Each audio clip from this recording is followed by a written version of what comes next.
Soy una mujer en la treintena y vivo actualmente en la Comunidad de Madrid. Para ser sincera, dudé durante meses sobre si debía o no compartir mi historia. Sin embargo, últimamente me siento tan aliviada que hasta la comida me sabe mejor. Sería una pena guardar este sentimiento solo para mí. Así que he reunido el valor y he decidido escribir. Si escuchan mi historia hasta el final, entenderán por qué digo esto. Desde pequeña siempre fui muy sociable. Si veía a un niño solo en el parque de la urbanización, era yo quien se acercaba y le preguntaba si quería jugar. Siempre saludaba a los mayores del barrio con una inclinación de cabeza y una sonrisa, y por eso crecí escuchando que era una niña que parecía un girasol. En el colegio, si veía a alguien aislado, no podía quedarme indiferente. Iba a hablar con esa persona, la invitaba a comer y trataba de integrarla en el grupo. Para mí, era algo natural. Mis padres tenían una pequeña floristería. Mi padre iba de madrugada a Mercamadrid, y mi madre se encargaba de los arreglos y los envoltorios. La tienda era pequeña, pero la gente del barrio siempre venía a nuestra tienda cuando necesitaba flores, lo que nos permitía vivir. Al final del día, nos sentábamos los tres a la mesa para contar cómo había ido el día. No éramos ricos, pero esa era nuestra rutina familiar. Cuando entré en el instituto, el problema de hernia discal de mi padre se agravó. De tanto cargar macetas pesadas de madrugada, su espalda no aguantó más. Lo operaron, pero la recuperación fue lenta, y como no podía trabajar, tuvimos que cerrar la floristería. Después de pagar la operación con el dinero de la fianza del local, no nos quedó casi nada. La situación financiera de la familia empeoró de un momento para otro, y mi madre empezó a limpiar las escaleras de los edificios del barrio. Se pasaba el día barriendo portales y pasillos, y se me partía el corazón al ver sus manos agrietadas. Desistí de la idea de ir a la universidad. Tenía muchas ganas de ir, lo confieso. Sentía envidia de mis amigas rellenando las solicitudes, pero con mi madre saliendo de madrugada para limpiar las escaleras de otros, no podía pedirle que me pagara la matrícula. En cuanto terminé el bachillerato, empecé a trabajar como dependienta en una tienda de cosméticos. Afortunadamente, era un trabajo que se adecuaba a mi personalidad. Me gustaba conversar con las clientas, ayudarlas y recomendar con sinceridad los productos que yo misma había probado. La estrategia funcionó. Rápidamente gané clientas fieles y las ventas aumentaron. Poco tiempo después de haber entrado, me ascendieron a encargada. Sin embargo, trabajar en una tienda tiene sus límites. Pasaba todo el día de pie, y por la noche tenía las piernas hinchadas. Además, sentía que mi futuro era incierto. Por eso, después del trabajo, empecé a enviar currículums, y con suerte, me aceptaron en una distribuidora de cosméticos de tamaño mediano. Como era mi primer trabajo de oficina, al principio tenía dificultades con las tareas administrativas y al escribir correos electrónicos, pero me esforcé para adaptarme rápidamente. Me encargaron atender las llamadas de los clientes y como era nueva, hacía el papel de animadora en las cenas de empresa. Cuando llegaban nuevos compañeros, les invitaba a comer y, como compañera más experimentada, intentaba enseñarles todo lo que no sabían, paso a paso, con amabilidad. Siempre era sincera en todo lo que hacía. Mi mayor alegría era poder enviar dinero a mis padres el día de cobro, y eso era lo que me daba fuerzas para continuar. Pasados unos 3 años, cuando ya me sentía establecida en la empresa, el ambiente en el equipo empezó a enrarecerse. Al principio, no me di cuenta. Descubrí tardíamente que no estaba en el grupo de WhatsApp del equipo, pero pensé que había sido un despiste y no le di importancia. Después, las personas que solían comer todas juntas empezaron a ir sin mí. Cuando yo preguntaba si podía ir con ellos, respondían que tenían un asunto privado que discutir, y me daban largas. En las reuniones, si yo daba una opinión, todos bajaban la cabeza y no reaccionaban. Una vez, preparé una presentación, y al final, nadie hizo ningún comentario. Solo el jefe de departamento dijo que no me preocupara, y dio el asunto por zanjado. Pero después oí a alguien susurrar que yo era el perrito faldero del jefe. Me giré para ver quién había sido. Pero todos evitaron mi mirada. Fue entonces cuando me di cuenta de que no se trataba de un simple malentendido. Mucho más tarde descubrí lo que pasaba. Las compañeras más antiguas del equipo andaban hablando mal de mí a mis espaldas y excluyéndome. El motivo era ridículo. Era porque el jefe me elogiaba con frecuencia, y ni siquiera eran elogios para tanto. Eran cosas simples, como decir que mis informes estaban bien escritos o que trataba bien a los clientes.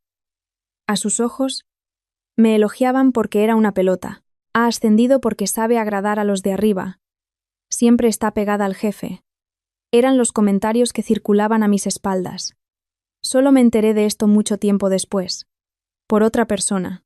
Si me hubieran insultado directamente, al menos podríamos haber discutido. Pero no. Era una exclusión sutil. ¿Saben lo cruel que es eso? Cuando me acercaba, la conversación se detenía de repente. Había comidas de grupo de las que yo era la única ausente. Mi nombre era omitido en los correos electrónicos de trabajo.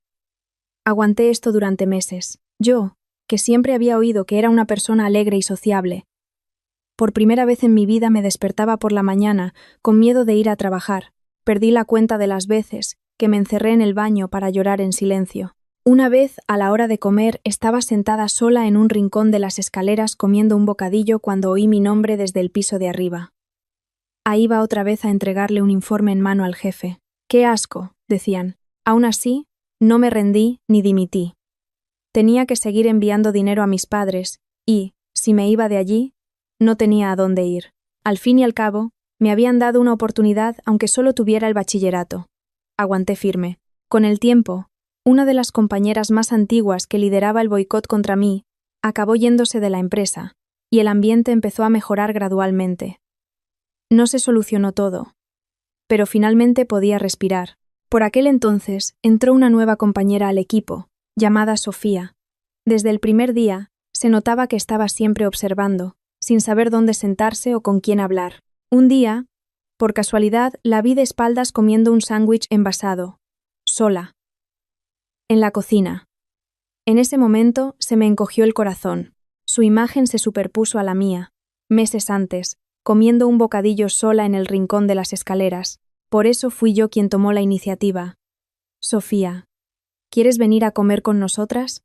Sus ojos se abrieron como platos y me preguntó de vuelta si hablaba en serio.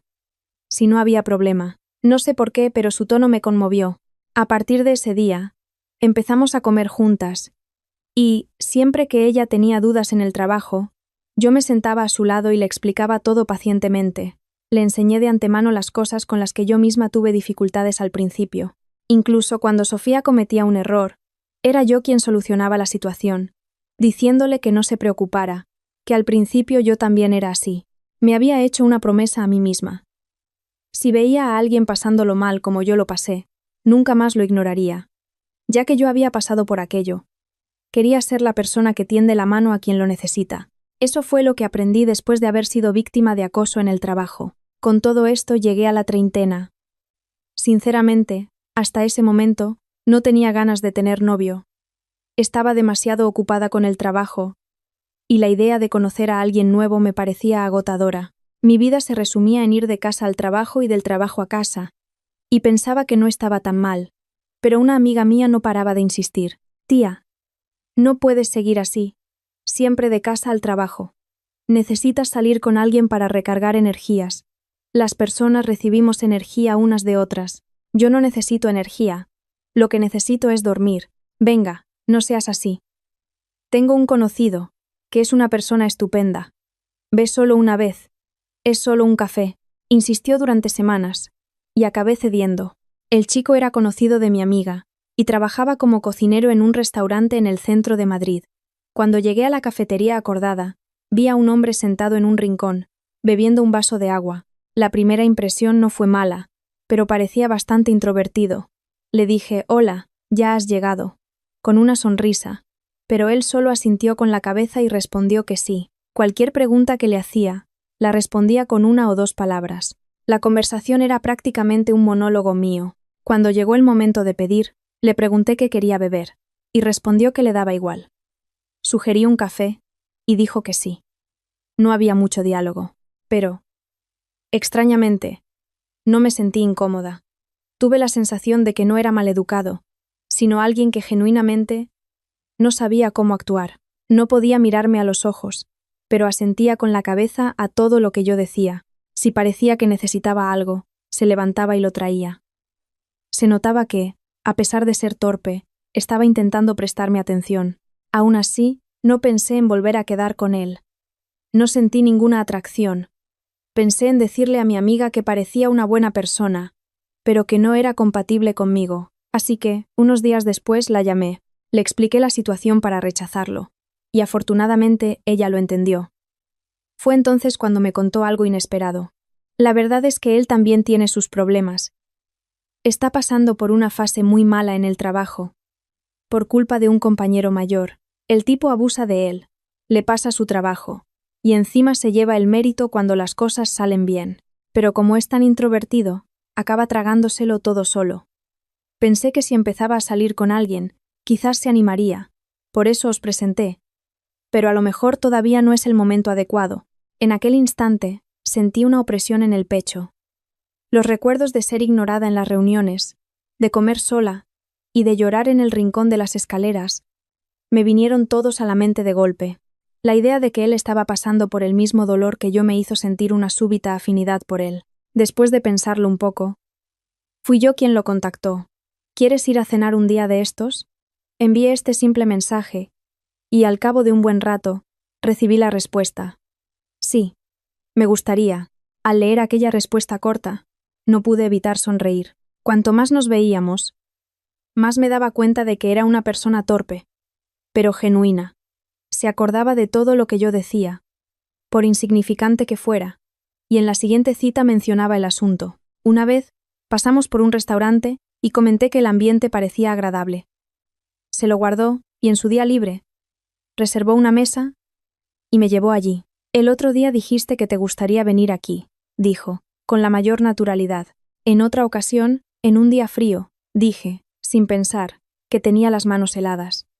En la siguiente cita, sacó 2 calentadores de manos del bolsillo y me dio uno. Me acordé cuando pasé por una tienda y los compré. Dijo. Él era así. Hablaba poco pero escuchaba con mucha atención. No niego que mi sentimiento empezó por compasión. Pero el corazón humano es así, ¿no? La compasión se transforma en interés. El interés en cariño, y el cariño acumulado hace que, en un momento dado, eches de menos a esa persona. Hasta la petición de noviazgo tuve que hacerla yo. ¿Qué tal si lo intentamos? Le pregunté. Recuerdo que se puso completamente rojo y se quedó sin palabras durante un buen rato, hasta que finalmente consiguió decir que sí. Así fue como empezamos a salir. Empecé a traerlo lentamente a mi mundo, a él que era tan introvertido y tenía dificultades para expresarse. La primera vez que lo invité a salir con mis amigos, se negó en rotundo. No sé qué hacer cuando estoy con mucha gente. Siento que si me quedo solo sentado en silencio parezco un bicho raro. No vas a parecer un bicho raro. Yo voy a estar a tu lado. ¿Cuál es el problema? Lo llevé casi a la fuerza. Y el primer día, realmente se quedó sentado en un rincón, sin decir una palabra. Cuando mis amigos le preguntaban qué quería beber, repetía siempre lo mismo. Ah, sí, lo que sea. Más tarde me confesó que ese día sintió que el corazón se le iba a salir por la boca. Tanta gente que no conocía hablándole a la vez, lo dejó completamente bloqueado. En esos momentos yo intervenía de forma natural, ayudando a romper el hielo en la conversación y cambiando de tema cuando el ambiente se volvía incómodo. Después de 2 o 3 salidas en grupo, mi novio empezó a cambiar. Comenzó a hacer bromas y a participar en las conversaciones diciendo cosas como «Ah, eso también lo he probado yo». A mis amigos les hacía gracia. Y aunque él se avergonzaba, se le veía una sonrisa en el rostro. Una vez, volviendo de una de esas salidas, me dijo, con un aire ligeramente orgulloso, que creía que ese día lo había hecho bien. Me pareció adorable. A partir de ahí, él también empezó a cambiar en el trabajo. Aquel hombre que siempre estaba siendo presionado por un compañero mayor, y que no conseguía expresar su opinión, empezó a imponerse. Siempre tuvo talento, y ahora que había ganado más iniciativa, era inevitable que lo reconocieran. Su rostro se iluminó, su voz se volvió más fuerte. Era visible que estaba floreciendo. Todos a mi alrededor decían que estaba completamente diferente, que se había convertido en otra persona desde que me conoció. Extrañamente, me sentí orgullosa. El hecho de que él pudiera sonreír por mi causa me daba también una gran fuerza a mí. Un día, después de cenar, mientras paseábamos, se detuvo de repente y me dijo en voz baja: «Quiero pasar el resto de mi vida contigo. Me gusta la persona en la que me convierto cuando estoy contigo». Fue una petición de matrimonio demasiado simple para ser considerada una petición, pero por eso mismo me pareció más genuina. No hubo ningún evento grandioso. Aquella simple frase fue suficiente para que yo decidiera casarme con él.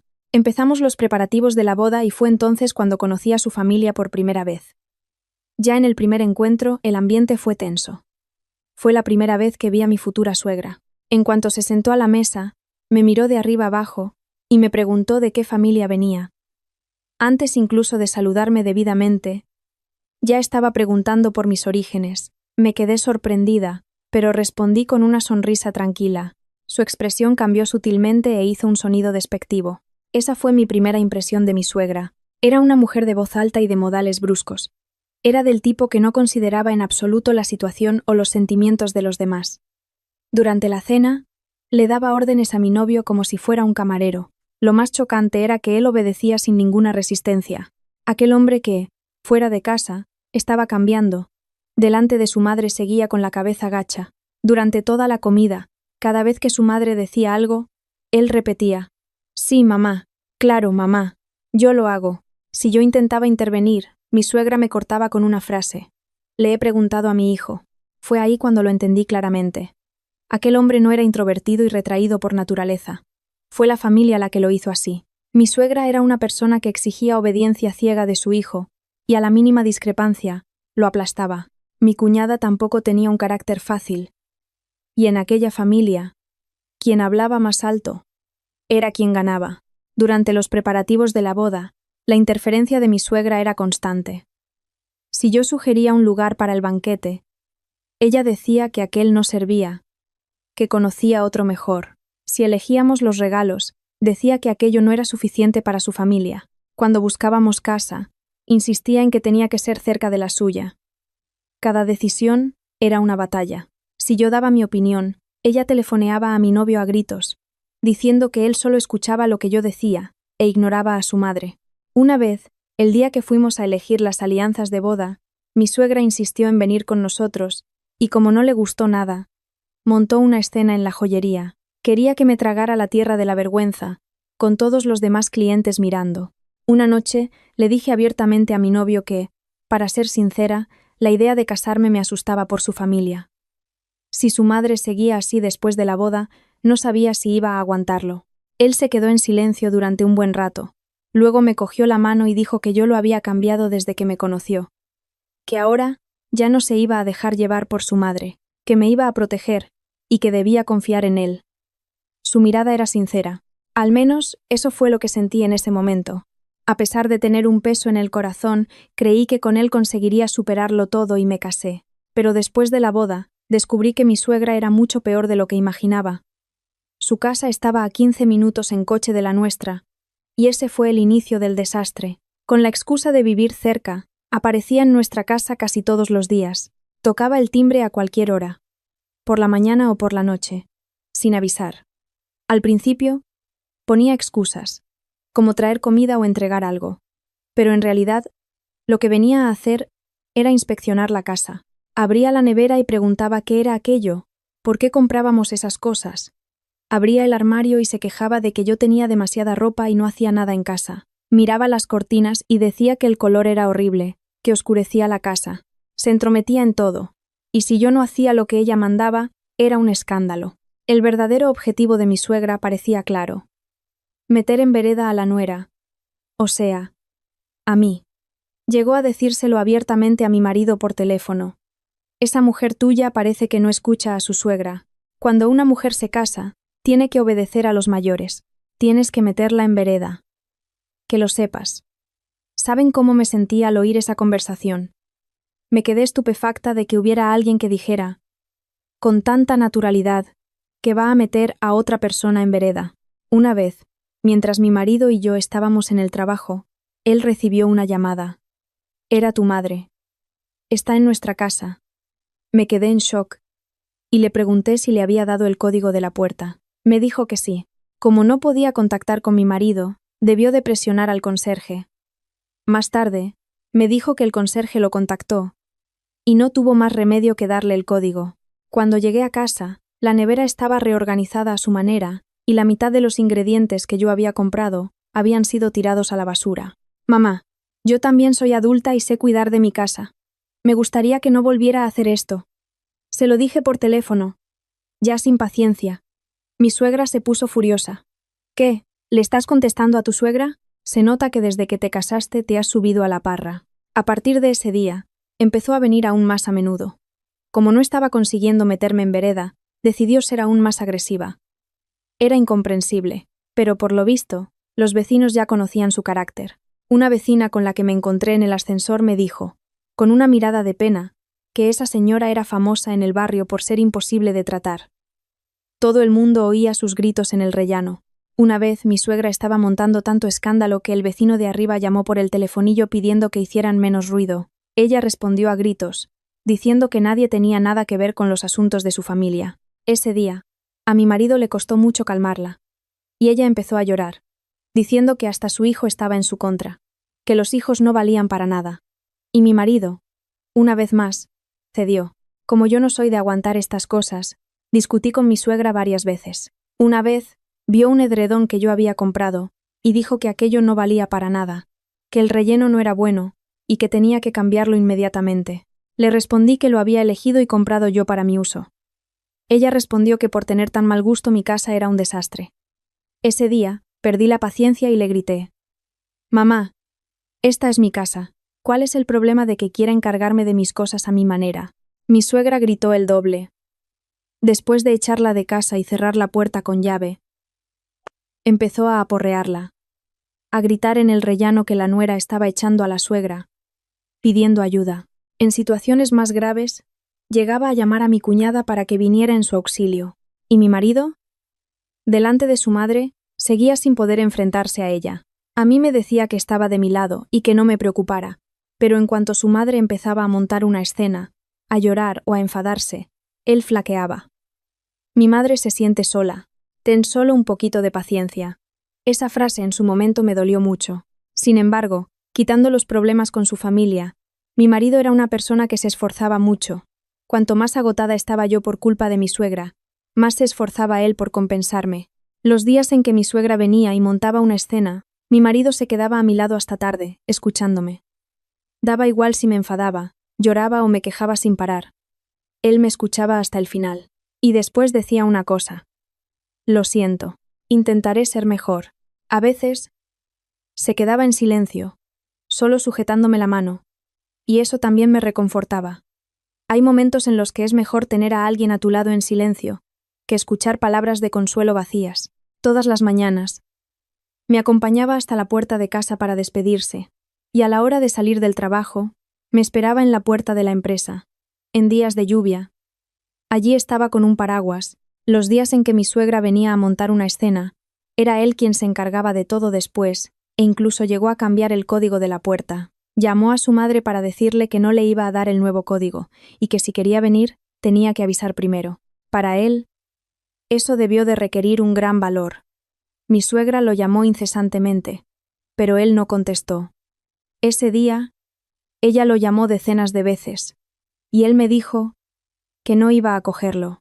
Le estuve tan agradecida por esa simple frase. Cuando estaba de bajón, cogía las llaves del coche y me invitaba a dar una vuelta, o planeaba una excursión de un día a la sierra, que me encanta. Mi marido se sentía culpable de que yo estuviera sufriendo por su madre, y por eso intentaba compensarme de otras formas. Nunca faltaba a una quedada con mis amigos.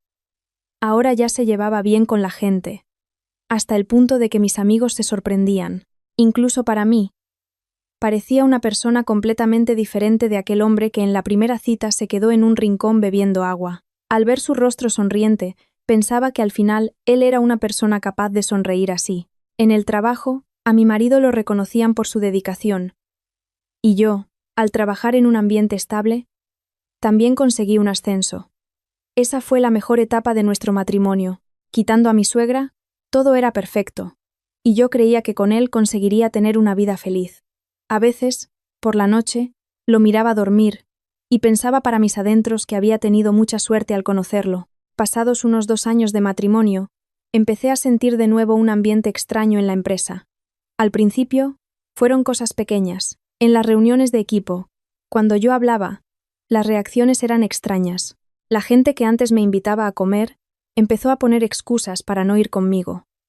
En el pasillo, veía a la gente cuchicheando sobre mí, y, Cuando nuestras miradas se cruzaban, la desviaban rápidamente. Lo más extraño fue que hasta gente de otros equipos empezó a mirarme de forma rara. Estaba sirviéndome un café en la cocina cuando alguien entró. Me vio y se fue discretamente. Eso pasó varias veces. En pocos días, este sentimiento, este ambiente, ya lo había vivido antes y lo conocía bien. Aquella sensación de sudor frío en la espalda. Ha empezado otra vez. Al pensar en esto, el miedo se apoderó de mí. Quien ha pasado por esto sabe que, cuando este ambiente empieza, se extiende como la pólvora. Hablé con un colega de otro equipo en quien confiaba. ¿Circula algún rumor sobre mí? Sé sincero. Mi colega dudó. Miró a su alrededor y finalmente abrió la boca. Se dice que te ascendieron por ser una pelota y hacer favores. Y también hay un rumor de que hablas mal de los demás a sus espaldas. Pelota. Favores. ¿Hablar mal de los demás? Me quedé en shock. Lo peor es que un rumor, una vez extendido, no se soluciona con explicaciones. Los recuerdos del acoso que sufrí en el pasado me vinieron a la mente de golpe y no podía dormir por la noche. En el metro, de camino al trabajo, me temblaban las manos y al ver el edificio de la empresa, mis pasos se volvían pesados, igual que la otra vez. No podía entender quién andaba esparciendo esos rumores. Después de investigar y preguntar discretamente a varios compañeros, el punto de partida del rumor empezó a converger en una persona, Sofía, aquella compañera a la que le había invitado a comer, enseñado el trabajo, e incluso solucionado sus errores desde que entró. Aquella novata a la que vi comiendo un sándwich envasado sola y por la que sentí pena, a la que tendí la mano. Cuando mi colega me lo dijo, no quise creerlo. ¿Sofía? ¿Ella? Pregunté varias veces.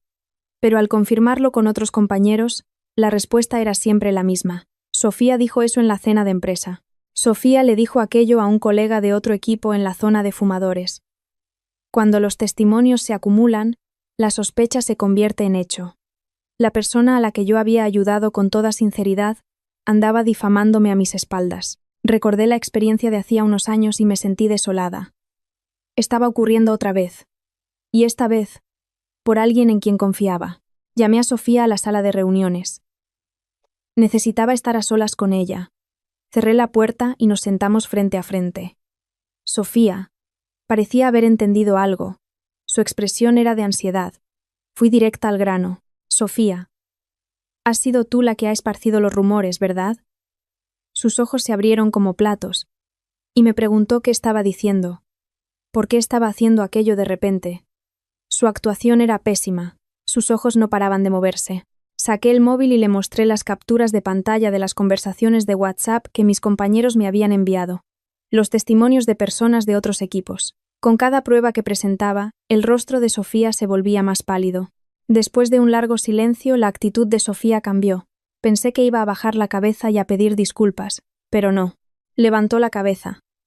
Su mirada se volvió fría, y me dijo que, francamente, con mi comportamiento, era normal que pensaran eso, siempre haciéndote la buena samaritana, la benefactora, que en realidad solo quieres parecer una buena persona, que yo lo sé, que por tu manía de meterte en todo y de dártelas de buena, a tu lado, yo me sentía siempre inferior. Me quedé sin reacción. Me acerqué a una persona que estaba sola porque me sentí mal por ella. Me esforcé en ayudarla porque era nueva y tenía dificultades.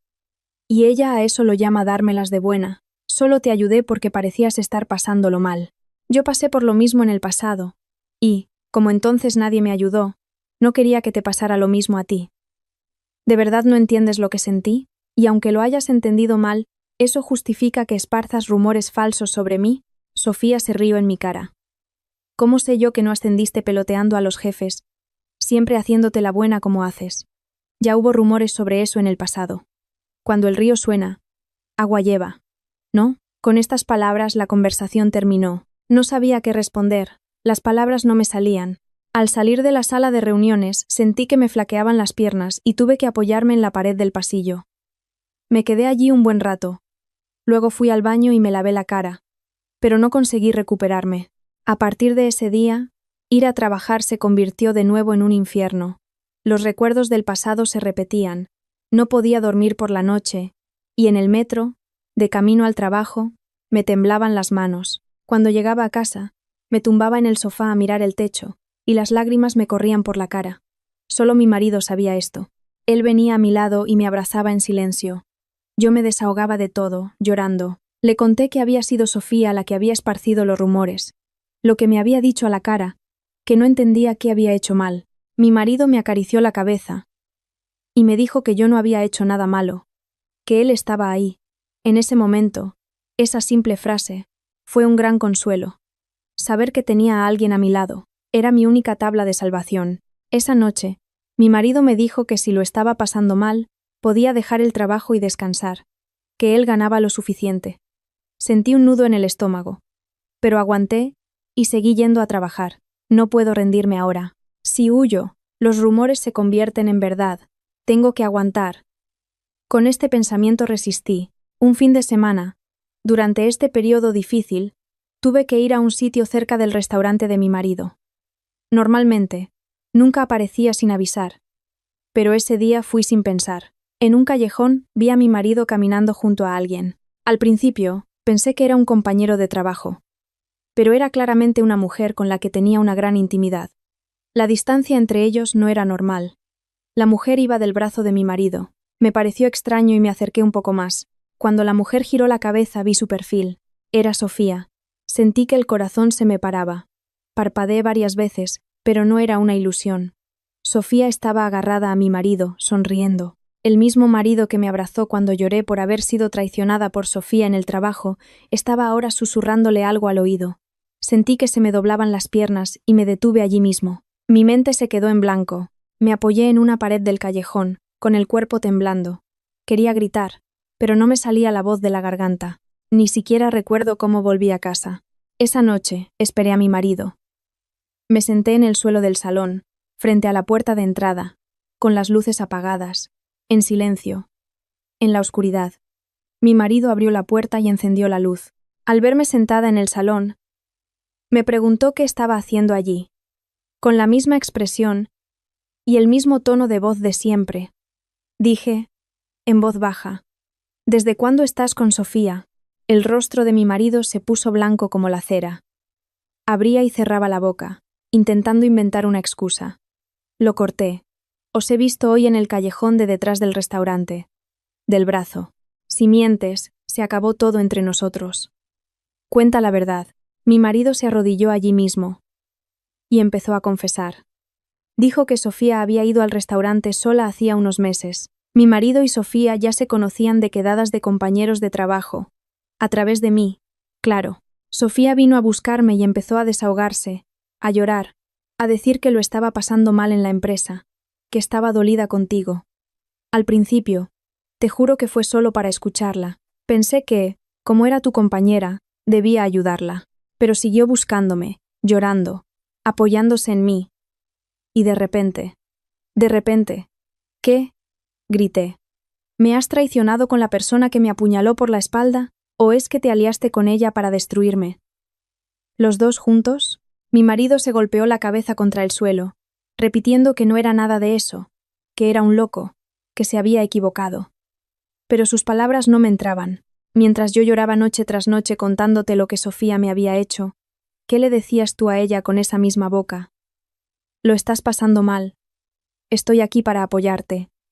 Le decías eso, dabas el mismo consuelo a las dos personas, con la misma boca. Al pensar en eso, sentí ganas de vomitar. ¿Y no sentiste remordimientos? ¿No te costó decirme palabras vacías mientras me consolabas? Fue todo teatro. ¿No? No fue teatro. Lo que sentía por ti era todo verdad. Por eso no sentí remordimientos, porque era sincero. Me reí. Ser sincero y traicionar al mismo tiempo. ¡Qué contradicción! Vete. No quiero ni verte. Mi marido no se fue. Se quedó postrado en el suelo. Me fui a la habitación y cerré la puerta con llave. Me tumbé en la cama y sentí que el techo daba vueltas. Lloré hasta quedarme dormida y, cuando me desperté de madrugada, oí el sonido de mi marido llorando en el salón. Estábamos en la misma casa, pero nunca nos habíamos sentido tan distantes. Pasamos días sin hablarnos. Mi marido se arrodillaba y me suplicaba todos los días. Cuando salía para el trabajo, me paraba en la puerta pidiéndome una oportunidad más. Una vez, Me desperté de madrugada y él estaba sentado a mi lado, llorando. Sin ti, no soy nada, decía. En otro momento, tal vez mi corazón se habría ablandado. Pero él ya había cruzado un límite infranqueable. Por más que lo pensaba, no había vuelta atrás. Así que le anuncié el divorcio. Mi marido suplicó, pero fue en vano. Fui a consultar a un abogado. Sentada en el despacho del abogado, le expliqué todo desde el principio. Él suspiró. ¿Tiene alguna prueba?, me preguntó. Le expliqué la fecha y la situación en la que los vi en el callejón, y el hecho de que mi marido lo había confesado. El abogado dijo que la confesión del cónyuge era suficiente. Pida una indemnización. Volví a casa y le hablé de la indemnización. Afortunada o desafortunadamente, mi marido aceptó de inmediato, pero me hizo una petición extraña. Está bien, yo pago. Pero te pido una cosa, no le cuentes a mi familia que te he traicionado. Si mi madre se entera, estoy acabado de verdad. Tú la conoces. Conociendo el carácter de mi suegra, lo comprendí. Si se enteraba de que su hijo me había traicionado, ocurriría algo inimaginable. Lo pensé un poco e impuse una condición. Mantengo el secreto. Pero pagas más.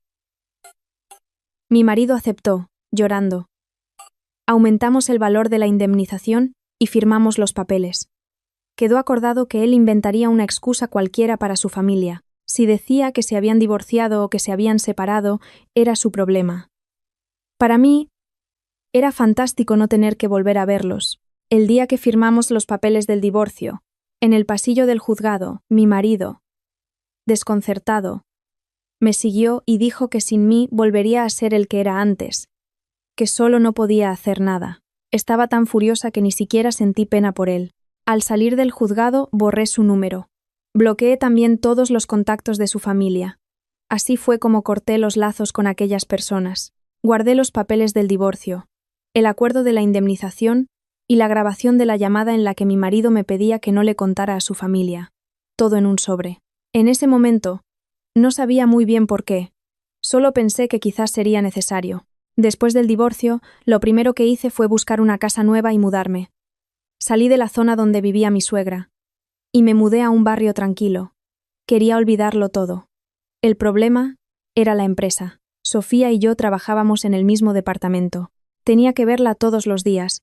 No le conté a nadie en la empresa sobre el divorcio, ni que Sofía había tenido una aventura con mi marido. Sofía debió de encontrarlo extraño. Sabía que yo había descubierto los rumores que esparció, y con el divorcio debió de pensar que yo también sabía de la traición. Probablemente esperaba que me vengara o que extendiera el rumor por la empresa, pero no pasó nada. Lo único que hice fue mirar a Sofía cada vez que la veía. No le dirigía la palabra. No me enfadaba. Solo la miraba con una expresión vacía. Si nos cruzábamos en el pasillo, pasaba a su lado sin detenerme.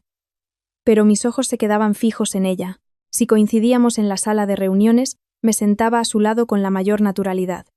Una vez, en la cocina, nos quedamos las dos solas. En cuanto Sofía me vio, se le cayó la taza que tenía en la mano.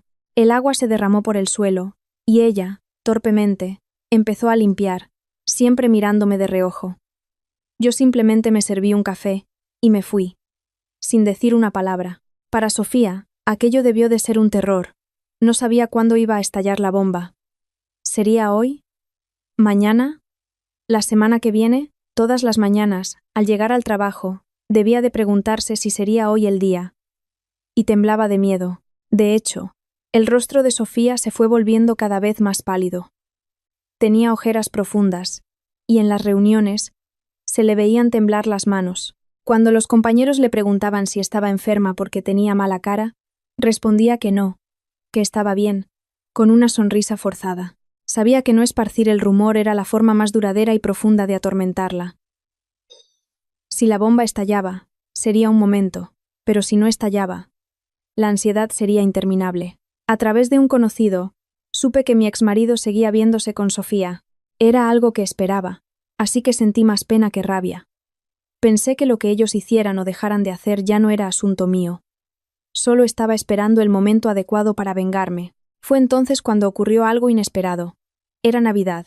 Estaba trabajando cuando recibí una llamada de un número desconocido. Normalmente no contesto, pero ese día pensé que podría ser de un cliente. Y respondí, «Oye, tú, zorra». Era mi suegra. No sé cómo consiguió mi número, pero el carácter seguía siendo el mismo. Mi suegra empezó a gritar por teléfono. Te has separado. Has cambiado de número. Y has desaparecido. Y ahora, ni una llamada en Navidad, maleducada. Mi suegra aún no sabía del divorcio. Le respondí con calma. Mamá, quizás no lo sabe, pero nos hemos divorciado. Ya no soy de la familia. No está en posición de decirme esas cosas. ¿Qué? ¿Qué tontería es esa? No sé dónde vives ahora, pero te voy a arrancar los pelos. Antes de arrancarme los pelos, pregúntele a su hijo. Colgué el teléfono. Después de eso, hubo un periodo de silencio. Mi suegra debió de confrontar a mi exmarido. No sé qué excusa inventó, pero conociendo su carácter, no debió de ser fácil. Probablemente dijo que sí, que se habían divorciado, que fue por incompatibilidad de caracteres. Pero mi suegra no era persona de creerse una historia así. Unos días después, al salir del trabajo después de haberme quedado hasta más tarde, vi a 3 personas en la puerta de la empresa.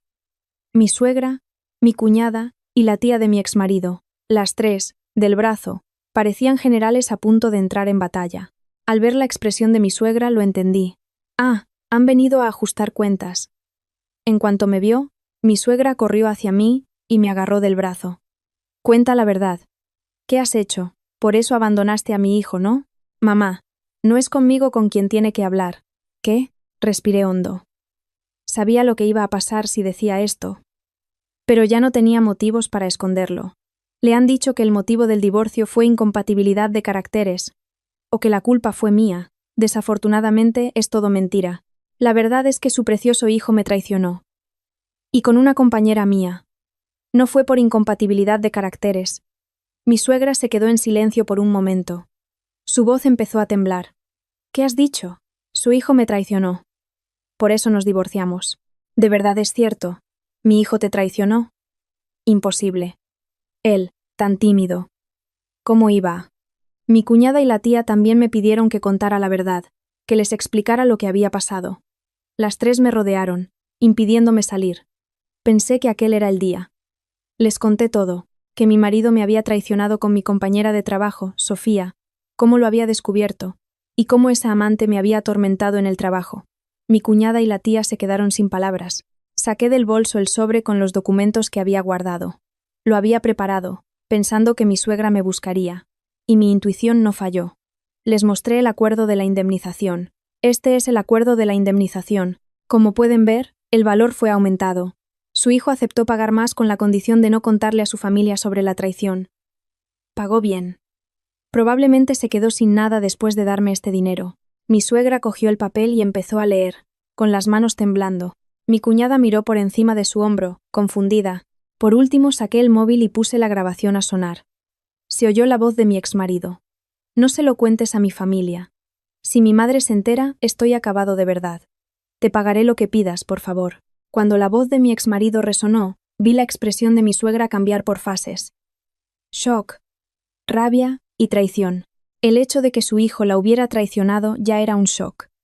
Pero el hecho de que hubiera pagado más para ocultarle la verdad fue, para ella, una traición aún mayor. Mi cuñada, al oír la grabación, se tapó la boca con la mano y dijo que estaba loco, completamente loco. La tía también negó con la cabeza. Este hijo de puta me ha engañado. No me extraña que me anduviera pidiendo dinero prestado. Este canalla. Saqué inmediatamente un bloc de notas del bolso. Escribí el nombre de Sofía, el barrio donde vivía, y la dirección, y se lo entregué a mi suegra. Mi suegra agarró el papel y dijo «Vamos», arrastrando a mi cuñada y a la tía con ella. «Vamos ahora mismo». El rostro de mi suegra estaba rojo, casi morado. Mi cuñada intentó calmarla, pero fue en vano. Y así, mi suegra, mi cuñada, la tía y yo fuimos las 4 a la dirección de Sofía. Llegamos al edificio donde vivía Sofía. Era un edificio antiguo, en un callejón estrecho. En el aparcamiento frente al edificio estaba el coche de mi exmarido. Al ver el coche mi suegra empezó a temblar. Mi cuñada le agarró del brazo, pero ella se soltó. Por suerte, la puerta de entrada del edificio estaba abierta, así que subimos. Mi suegra aporreó la puerta. Al principio, no hubo respuesta. Mi suegra golpeó con más fuerza, gritando que si no abrían la puerta, que su hijo estaba ahí dentro. Al cabo de un buen rato, Sofía abrió la puerta. Iba vestida con ropa de casa. Su expresión era de gran sorpresa y vergüenza. Y detrás de ella estaba mi exmarido, en camiseta y pantalones de chándal. Parecía que estaba viviendo allí. Al verme, el rostro de mi exmarido se puso blanco, y Sofía, al verme, retrocedió. «¿Qué hacéis aquí?» Al ver a su hijo, mi suegra gritó. «¡Desgraciado! ¡Imbécil!». Levantó la mano y le dio una bofetada. El sonido resonó por el callejón. Y no se quedó ahí. Mi suegra le dio 2, 3 bofetadas más, llorando y gritando que se había dejado engañar por una cualquiera, que había pagado una indemnización, que no era para eso para lo que lo había criado. Sofía, asustada, retrocedió e intentó cerrar la puerta, pero mi cuñada y la tía se lo impidieron. La tía la agarró del brazo y le dijo que la culpa era suya, que su familia estaba así por su culpa, que no se iba a escapar. Mi suegra agarró a mi exmarido por el cuello de la camiseta, y él, incluso recibiendo los golpes, no dijo una palabra. Seguía con la cabeza gacha, aguantando la paliza, tal como hacía cuando era pequeño. La casa se convirtió en un caos. Sofía, que también había recibido lo suyo, huyó a la habitación y cerró la puerta con llave. Mi suegra, después de pegar a mi exmarido, lloraba, y después de llorar, volvía a pegar. La cuñada intentaba calmarla, pero la suegra no paraba. La tía estaba en la puerta de la habitación de Sofía, gritándole que abriera la puerta, llamándola ladrona. Los vecinos, al oír el ruido, salieron al rellano a presenciar la escena. Yo me quedé un poco apartada, observando. No era solo un sentimiento de satisfacción, era una sensación extraña. Me preguntaba si era esto lo que quería, pero al ver el miedo en el rostro de mi exmarido, pensé que sí, que merecía pasar por aquello. Cuando mi suegra, agotada de tanto pegar, se sentó a llorar, extrañamente, sentí pena por ella por primera vez. Es curioso, ¿no? El corazón humano. Mi suegra se llevó a rastras a mi exmarido a su casa ese mismo día. Después de eso, la familia de él se puso patas arriba. Supe que toda la familia lo despreciaba y que había sido prácticamente abandonado por ellos. Bueno, incluso una suegra como la mía no iba a dejar pasar esto por alto. Pero mi suegra era más formidable de lo que pensaba. Su furia no terminó ahí. Al día siguiente, mi suegra fue a mi empresa, a buscar a Sofía. Esperó en el vestíbulo desde primera hora de la mañana. En cuanto entró en la empresa, empezó a gritarle a la recepcionista, preguntando dónde estaba la tal Sofía. ¿Dónde está la zorra que roba maridos? Que baje aquí. Sé que trabaja aquí. Tenemos que ajustar cuentas. O paga una indemnización o se arrodilla y pide perdón. No aguanto esta injusticia. Todos los empleados que estaban en el vestíbulo se detuvieron a mirar. Era hora punta. Había mucha gente. La recepcionista, apurada, intentó calmarla, pero mi suegra intentó entrar a la fuerza. Acabó siendo sacada por un guardia de seguridad, pero el rumor ya se había extendido. Sofía, del departamento de soporte comercial, se liaba con el marido de una compañera. La empresa se convirtió en un hervidero. En una empresa pequeña, un rumor así se extiende en un instante. A la hora de comer, en el comedor, en la zona de fumadores, en la cocina. El nombre de Sofía estaba en todas partes. Para Sofía, la situación se volvió insostenible. Al día siguiente, Sofía fue llamada al despacho del jefe de equipo. No sé de qué hablaron, pero cuando salió, su rostro estaba completamente desfigurado. Se sentó en su escritorio, mirando al monitor, y a la hora de comer empezó a recoger sus cosas. Sacaba cosas de los cajones y las metía en una caja, con las manos temblando. La compañera de al lado le preguntó qué pasaba, pero ella no respondió, solo negó con la cabeza. Acabó dimitiendo.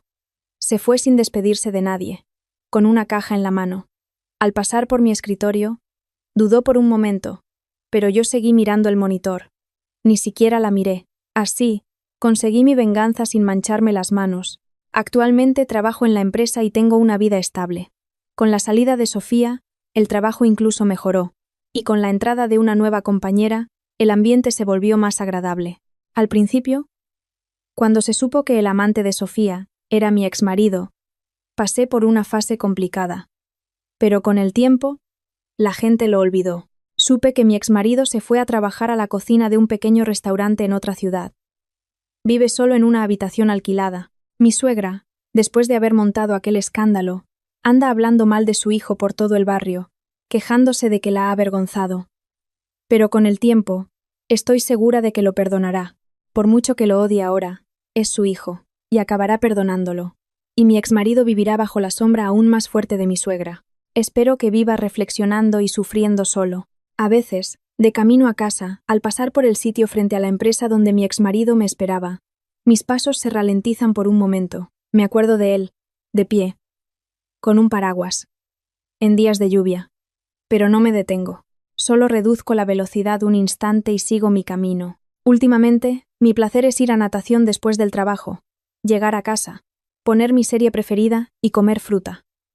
Me siento en el salón silencioso, bebiendo una cerveza sola. Al principio ese silencio me asustaba. Cuando mi exmarido estaba a mi lado no me daba cuenta, pero sola. El ruido de la nevera me parecía ensordecedor. Pero, pasados unos meses, empecé a disfrutar de ese silencio. No necesito tener miedo de que alguien invada mi casa. No necesito temer las llamadas de mi suegra. No necesito desconfiar del móvil de mi marido. Es tiempo enteramente mío, un tiempo en el que no soy la mujer de nadie, ni la nuera de nadie, solo yo misma. A veces, en la piscina, cuando me sumerjo, los sonidos de fuera desaparecen y todo queda en silencio. En esos momentos, pienso, ahora estoy bien. Estoy realmente bien. Es una rutina simple, pero solo ahora me doy cuenta de lo preciosa que es. Gracias por haber escuchado mi larga historia hasta el final.